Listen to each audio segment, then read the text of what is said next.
હાલમાં અરવિંદ કેજરીવાલ અને પંજાબના મુખ્યમંત્રી ભગવંત માન ગુજરાતમાં છે, જ્યાં તેમણે ભવ્ય સભા યોજાઈ। લીમખેડામાં યોજાયેલી આ સભામાં આપના પ્રદેશ અધ્યક્ષ ઈસુદાન ગઢવીએ ભાજપ પર આકરા પ્રહાર કર્યા છે। તેમણે સત્તા પરિવર્તનની પણ વાત કરી છે।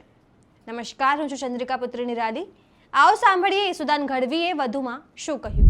मित्रों, आम आदमी पार्टी माननीय अरविंद केजरीवाल जी, माननीय चेतरभाई मान साहेब, अमे लोको જ્યારે જ્યારે એકઠા થઈએ ત્યારે એક જ વાત કરતા હોઈએ છીએ કે 78 વર્ષ થયા આઝાદીના, 30 વર્ષથી ભાજપ શાસન કરે છે, પણ મારો આદિવાસી સમાજ જેટલો ઉત્થાન થવું જોઈએ, જેટલો વિકાસ થવો જોઈએ એટલો વિકાસ થયો નથી। મિત્રો, સહમત છો તમે?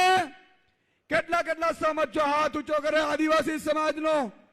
તો મિત્રો, કેમ નથી થયું એનો એક અભ્યાસ કરવામાં આવ્યો છે। મિત્રો, આજે માનનીય અરવિંદ કેજરીવાલજી અમને સતત કહેતા હોય છે, અમને કાલે જ કહેતા હતા, મને કહી સુદાન, आप सबको एक तय करना है कि अभी तक भाजपा और कांग्रेस बड़े नेता को टिकट देते हैं, हम क्या कर रहे हैं, हम आम आदमी को दे रहे कि नहीं।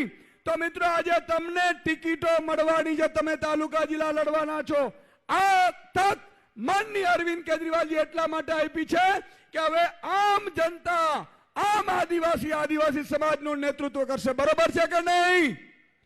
हाथ ऊंचो करीने भाई પડકારો फेंको तो खबर पड़े। बरोबर छे? मित्रों, आज हूँ अहींया जोई रह्यो छुं, घणा तालुकाना, जिल्लाना, नगरपालिकाना सभ्यो मने देखाई रह्या छे। बोलो, अने साव सामान्य परिवारमांथी देखाई रह्या छे।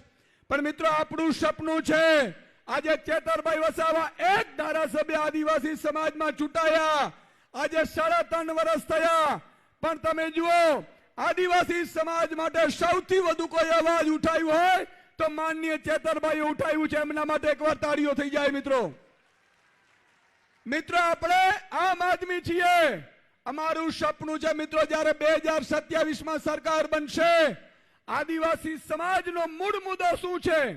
जळ, जंगल અને જમીન। આ વાત સાચી છે? સાચી છે? મિત્રો, આજે ચેતરભાઈ વસાવા જેલમાં કેમ ગયા હતા ખબર છે? આજ ભાજપ વડાએ અધિકારીઓને મોકલી અને જમીન ઉપર કબજો કર્યો તો એટલા માટે થઈને ચેતરભાઈ અવાજ ઉઠાવ્યો ને એટલા માટે જેલમાં નાખી દીધા। મિત્રો, તમારે ઘરે ઘરે ચેતર વસાવા તૈયાર થવાનું છે। હવે તમારે નેતૃત્વ કરવાનું છે, તાલુકાનો, તમારે જિલ્લાનું નેતૃત્વ કરવાનું છે અને તમારે આદિવાસી સમાજનું ઉત્થાન કરવાનું છે। મિત્રો, પેસા એક્ટ છે, ઈ પેસા એક્ટ શું છે?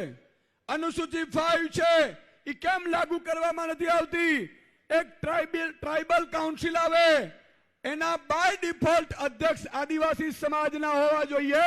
પણ મિત્રો, ભાજપની સરકારમાં મુખ્યમંત્રી એમના આ ટ્રાઇબલ જે કાઉન્સિલ છે એના અધ્યક્ષ હોય છે, જેથી કરીને આપણે આજે તમે જો મરજી પડે ત્યારે કંપનીઓ આવી જાય, મરજી પડે ત્યારે જમીન અધિગ્રહણ કરવા માંડે, પોલીસ અધિકારીઓને લઈ આવે, આદિવાસીઓ ઉપર અત્યાચાર કરે છે।